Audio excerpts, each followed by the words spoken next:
राधे राधे साथियों, जय श्री कृष्ण, जय श्री हरिदास साथियों, श्री ब्रजधाम परिवार से। साथियों, जैसा कि हम सतत रूप से लगातार साधु संत महात्माओं व दिव्य संत व गुरुजनों व तपस्वी संत व त्यागी संत व महात्माओं के चरणों के दर्शन में साथियों लगातार लगे हुए हैं सतत रूप से। साथियों, ये सब संभव हो पा रहा है हमारी प्यारी लाडली श्री राधा रानी जी की कृपा से। साथियों, ऐसे ही चरणों के दर्शन के लिए चाहे साथियों हमें कहीं तक भी जाना पड़ रहा है, चाहे साथियों संत छुपकर कहीं भी तपस्या कर रहे हैं, पर्वतों में, जंगलों में, पाताल में या पर्वत की चोटी पर, साथियों कहीं भी संत छुपकर तपस्या कर रहे हैं, उन महात्माओं के उन चरणों के दर्शन में आप तक पहुंचा पा रहा हूं साथियों। इसमें कहीं ना कहीं साथियों श्री जी की कृपा के साथ साथ आप सभी का भी आशीर्वाद है साथियों, जो मैं इन चरणों तक पहुंच पा रहा हूं साथियों। साथियों, आज हम एक ऐसे स्थान पर आए हुए हैं जहाँ पर साथियों श्री कृष्ण जी का प्राचीन मंदिर है साथियों, बहुत प्राचीन स्थलीय मंदिर है साथियों। यहाँ साथियों श्री कृष्ण जी एक वृक्ष है, उस पर बैठकर साथियों बंसी बजाते थे अपनी गायों के साथ में यहाँ पर,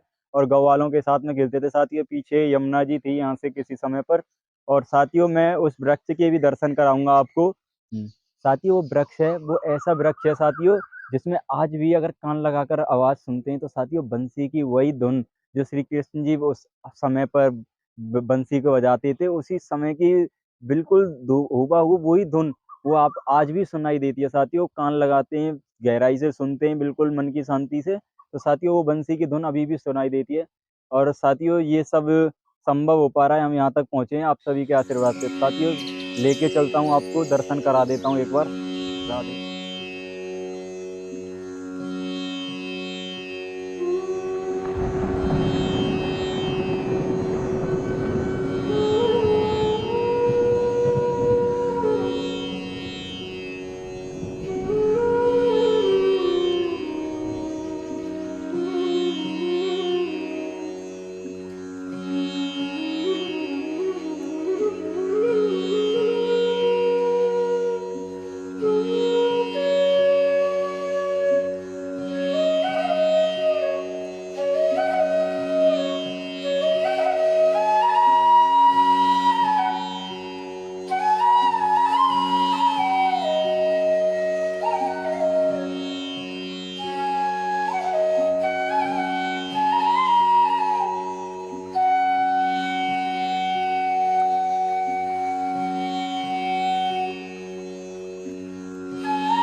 महाराज जी बैठ जाऊँ मैं? महाराज जी सबसे पहले तो आप सबसे पहले जय श्री राधे, बंसीवाल बिहारी लाल की जय, श्री राम भैया की जय, बरसाने वाली की जय, जय जय श्री राधे श्याम। ठाकुर जी अपने बाल अवस्था में ज़्यादा से ज़्यादा समय यही स्पेंड करते थे, ज़्यादा से ज़्यादा अपने बाल सखाओं के साथ अपना समय जो है यही जो है व्यतीत करते थे। गाय चराने आया करते थे, क्रीड़ाएं करते थे इस जगह पे, काफ़ी सारी लीलाएं हैं। ठाकुर जी के जन्म से पहले, प्रादुर्भाव से पहले, उनके अवतरण से पहले 3 जगह ही हैं पूरे ब्रज 84 कोस में। जैसे कि आपका वंशीवट, यमुना जी, गिरिराज पर्वत, तो आप लोग आए हैं वंशीवट, है ना। तो ये वंशीवट नाम कैसे पड़ा, वो चीज़ मैं आप लोगों को पहले बताना चाहूँगा कि ठाकुर जी अपने बालावस्था में यहाँ पूरा समय जो है 4 पहर का समय पूरा व्यतीत करते थे। अपने सखाओं के साथ क्रीड़ाएँ करते थे, गाय चराने आया करते थे। तो गोचारण के दौरान इस वट वृक्ष के नीचे, आप लोगों को सबको पता है, अगर आप दिन भर का टाइम लेके कहीं पे जाते हैं तो कुछ खाने-पीने का सामान लेके जाते हैं। आज भी ग्वाले ऐसे करते हैं, सही कि नहीं? तो जो भी लेके आते थे अपने सखाओं के साथ, तो प्रसादी यहाँ पे बैठ के इस वट वृक्ष के नीचे पाते थे। इसलिए मान्यता है कि वंशी वट का एक मान्यता है कि साधु संतों को भोजन कराने से अक्षय फल की प्राप्ति होती है। गाय जब दूर चली जाती थी तो उनको बुलाने के लिए, गोपियों को रिझाने के लिए ठाकुर जी इस वट वृक्ष के ऊपर बैठ के बांसुरी बजाया करते थे, जिसके वजह से इस क्षेत्र का नाम पड़ा वंशीवट, है ना। अब सवाल ये है कि इस वट वृक्ष से आवाजें जो लोगों को महसूस होता है, लोग जो फील कर पाते हैं, लोग एहसास जो कर पाते हैं, उसका कारण क्या है।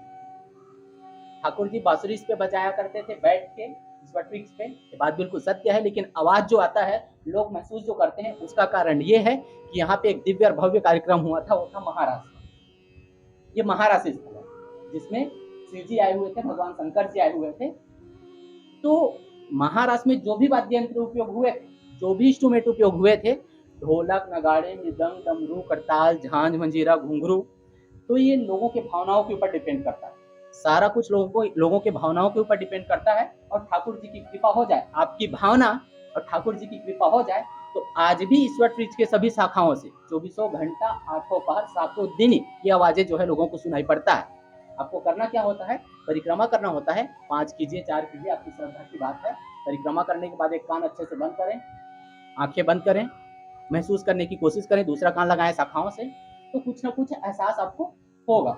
बहुत सारे लोगों को हार्ट बीट जैसा भी फील होता है। कहने का बात यही है कि एक पॉजिटिव एनर्जी, एक पॉजिटिव ऊर्जा यहाँ पे है। इस पे सर्च भी हुआ है ना, इस पे सर्च भी हुआ है। तो ये सब कुछ भावना के ऊपर डिपेंड करता है। कहते हैं ना, भक्त जन परिश्रम और भगवत कृपा। आपकी परिश्रम प्रबल हो जाए और भगवान की उस पर कृपा हो जाए, तभी आपका प्रवेश जो है ब्रजभूमि में हो पाता है। दूसरी चीज कहते हैं, जाकी रही भावना जैसी प्रभु मूरत देखी थी। ये सारा कुछ भावना के ऊपर डिपेंड करता है। जैसे कि आप एक माँ वृंदावन में बैठा है और हजारों किलोमीटर दूर अगर उसके बच्चे हैं, तो बच्चे का हरकत एक माँ महसूस कर पाती है ना बैठ के। हो सकता है मेरे बच्चे को भूख लगा है, कि उसका तबियत खराब है, तो कारण क्या है, एक फीलिंग जो है स्ट्रांग रहता है ना, तो सब कुछ पॉसिबल है, सब कुछ संभव है। तो ये पूरे ब्रज 84 कोष में उनके लीलाएं जो है फैला हुआ है। ठाकुर जी इस वट, यहाँ पे वंशीवट में 4 पहर रहते थे, ये कैसे पता चलता है, इसका कारण ये है कि ठाकुर जी के अष्ट सखाओं में से एक सखा था सूरदास जी। गोपियां जब शिकायत करती है कि आपका कान्हा जो है हमारे यहाँ से माखन मिश्री चुरा ले जाते हैं, है ना, तो वहां पे एक्सप्लेन करते हैं ठाकुर जी अपने आप को, सिफारिश करते हैं माता यशोदा के पास। बोलते हैं, मैया आप सुबह सुबह तो हमें मधुवन की तरफ भेज देते हो गाय के साथ, और बाकी टाइम हम स्पेंड करते हैं, आपका बाकी टाइम व्यतीत करते हैं वंशीवट में। तो सूरदास जी के पदावली के हिसाब से ये चीज समझ में आता है। कहते हैं ना, भोर भयो कैयन के पीछे मधुबन मोने पठायो, 4 पहर वंशीवट भटक्यो, सांझ पर घर आयो, मैया मोरी मैं नहीं माखन खाए। तो गोपियां जो है झूठ बोलती है, क्यों, सुबह सुबह आप मधुबन की तरफ गाय के साथ हमें भेज दिए। पहले पार लगते लगते ठाकुर जी यहाँ पहुंच जाते थे वंशीवट 6 से 6, दिन में 4 पहर ही होता है ना, और 6 बजे तक वो यहीं रहते थे, पूरे दिन भर का टाइम यही व्यतीत करते थे। और आदमी यहाँ से थक हार के गए हैं, तो 6 बजे पहुंचे, 7 बजे, 7 जाते जाते 6, साढ़े 6, 7 बज जाते थे, तो जाके खाना पीना खा के सोएंगे कि आराम करेंगे, नहीं करेंगे। तो फिर हमारे पास टाइम ही कहाँ है किसी के यहाँ जाके चोरी करने का। फिर हमारे घर में कमी किस चीज का है, माता मिश्री तो हमारे यहाँ आई है, तो गोपियां झूठ बोलती है। ऐसे वहां पे ठाकुर जी अपने आप को सिफारिश करते हैं मैया यशोदा के पास। वास्तविक ये है कि लोगों का मानना होता है कि दैत्यों का विनाश के लिए, राक्षसों का विनाश के लिए भगवान जो है अवतार लेते हैं, ऐसे करके। लेकिन ये मानना है साधु संतों का, बहुत सारे हमारा मनमुखी बातें नहीं है, लोगों से कहीं ना कहीं सुने, साधु संतों से कहीं ना कहीं सुने, वही चीज हम आपको शेयर कर रहे हैं कि ज्यादा से ज्यादा भगवान का जो अवतरण होता है, उसका कारण ये है कि भक्तों की इच्छा की पूर्ति के लिए ठाकुर जी अवतार लेते हैं। जब राक्षसों को, दैत्यों को खुद वरदान देके जब उनको प्रबल बना सकते हैं तो एक संकल्प मात्र से उनका विनाश भी कर सकते हैं, है ना। तो जितने भी उनके भक्त हैं उनके इच्छाओं को पूर्ति करने के लिए, और ये गोपियां गोपियां कोई साधारण गोपियां नहीं थी, ये त्रेता युग के महान तपस्वी उच्च कोटि के संत थे। जब प्रभु श्री रामचंद्र जी ने जब रावण का वध कर दिया था तो वापसी उनको होना था अयोध्या के लिए, तो रास्ते में दंडकारण्य में बहुत सारे साधु संत जो है उनका प्रतीक्षा कर रहे थे, वेट कर रहे थे प्रभु श्री रामचंद्र जी का। तो ये बातें जो है हनुमान जी उनसे कहते हैं कि प्रभु आपका इंतजार बहुत सारे साधु संत कर रहे हैं, आपको उनसे मिलना चाहिए, आपको उनको दर्शन देना चाहिए। तो वहाँ पे प्रभु श्री रामचंद्र जी बोलते हैं कि उन तपस्वियों को थोड़ा सा, उन संतों को थोड़ा सा और इंतजार करने के लिए बोलो, और थोड़ा तपस्या कर लें ताकि वो गोपी बनने में सक्षम हो जाए, उनका मन तन धर बोलते हैं ना मनसा वाचा कर्मणा सब कुछ उन सबसे मेरे हो जाए वो, तो फिर वो गोपियां बन के द्वापर में आएंगे। उस टाइम में मेरा कान्हा का अवतार होगा, कृष्ण ठाकुर जी के रूप में मेरा अवतार होगा, तो उनकी इच्छाओं को, उनके साथ संग प्राप्ति की जो इच्छाएं हैं वो सारी इच्छाओं को मैं पूर्ति कर सकता हूँ, और अभी मैं मिलूंगा तो सिर्फ मेरा वो लोग दर्शन ही कर सकते हैं। तो ऐसा उनका एक मैसेज जाता है। दूसरी बात, ठाकुर प्रभु श्री रामचंद्र जी को अपने भाई जो कि उनका परम भक्त था भरत जी, उनका भी प्राण रक्षा के लिए उनको सूर्योदय से पहले पहुंचना था, तो ये सारा कारण था। और उनके इच्छाओं को पूर्ति करने के लिए ठाकुर जी ने द्वापर में ये दिव्य और भव्य कार्यक्रम रखा था महाराज, जिसमें वो महान संत सब गोपी बन के आए हुए। ठीक है, बिल्कुल बिल्कुल। अब माता देवकी का एक सवाल आता है ठाकुर जी के लिए कि बोलते हैं कान्हा तुम तो स्वयं नारायण के अवतार हो, फिर हमें 14 साल बाद क्यों छुड़ाए? तुम तो सक्षम हो ना, बड़े बड़े दैत्यों को तो तुम बचपन में ही मारती हो, तो तुम सक्षम हो तो 14 साल बाद क्यों छुड़ाए? तो वहां पे ठाकुर जी का आंसर आता है माता देवकी को कि मैया कर्मों का फल टाले नहीं टलता है, उससे भगवान भी नहीं बच सकता है, तो आप हो और मैं हूँ, क्योंकि त्रेता युग में आपके वजह से ही हमें 14 वर्ष का वनवास हुआ था, जिसके वजह से हम आपको 14 वर्ष बाद छुड़ाएं, ये आपके कर्मों का ही फल है। तो माता देवकी का दूसरा जब क्वेश्चन आता है कि मैं मान गई कि कई माता मैं ही हूँ, तो अब ये बता दो कि कौशल्या कौन है? जिस माता से आप 14 वर्ष हमें अलग किए थे ना, माता कौशल्या, वो यशोदा मैया ही मेरा माता कौशल्या है। बोलिए वत्सवाद बिहारी लाल की जय। पूरे ब्रज 84 कोष में बहुत सारे लीलाएं जो है फैले हुए हैं, उनका चरितार्थ का गुणगान तो बड़े बड़े सिद्ध तपस्वी महान संत भी नहीं कर पाए हैं। मैं तो अभी जस्ट संन्यास लेके आपके सामने हूँ। छत्तीसगढ़ से मेरा पद यात्रा था, है ना, वैष्णव परिवार से ही बिलोंग करता हूँ। सपना था मेरा संन्यास लेने का, वो यहाँ आके पूरा हुआ। ठाकुर जी की असीम कृपा और मेरे गुरुदेव भगवान वंशीवट पीठाधीश्वर महामंडलेश्वर श्री 1008 श्री जयरामदास जी महंत के माध्यम से सब पूरा हो सका है ना। तो उनका भगवान के चरितार्थ का गुणगान मैं क्या कर सकूंगा, क्योंकि मैं तो अभी जस्ट आपके सामने हूँ, संन्यास लेके यहाँ पे उपस्थित हूँ। तो कथा उनका अनंत है, कहते हैं ना, हरि अनंत हरि कथा अनंता बहुविधि सब संता। बोलिए वत्सवट बिहारी लाल की जय। श्री राधे श्याम।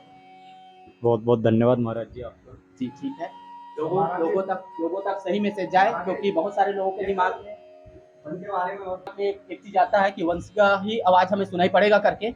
मैंने पहले बताया कि भावना के ऊपर डिपेंड करता है। लोगों का मेंटलिटी हो जाता है कि वंशी वट का नाम सुनते ही हमें बांसुरी का आवाज सुनाई पड़ेगा, ऐसे करके लोगों के दिमाग में आता है। मैं आप लोगों को ये बात बिल्कुल बताऊंगा कि यहाँ पे ठाकुर जी बांसुरी बजाए थे उसके लिए नहीं, बल्कि महाराज की वजह से आवाजें जो सुनाई पड़ता है। तो आपके भावना के ऊपर डिपेंड करता है, कोई भी आवाज आपको सुनाई दे सकता है, ना आप खुद कंफ्यूज हो और ना ही दूसरों को कंफ्यूज करें, ठीक है। और इस वंशी वट के अंदर बहुत सारे संत जो अपने भजन पूजन करते हैं, तो बहुत सारे संत जो है इस वंशीवट के 2 किलोमीटर की जो घेरा के अंदर है, वहाँ पे बहुत सारे साधु संत निवास करते हैं। बिल्कुल, आप सब चाहे तो वहाँ जाके मुलाकात कर सकते हैं, मिल सकते हैं, ठीक है। और जो कि बहुत सारा असंभव है, बिल्कुल बिल्कुल, ठीक है। बहुत बहुत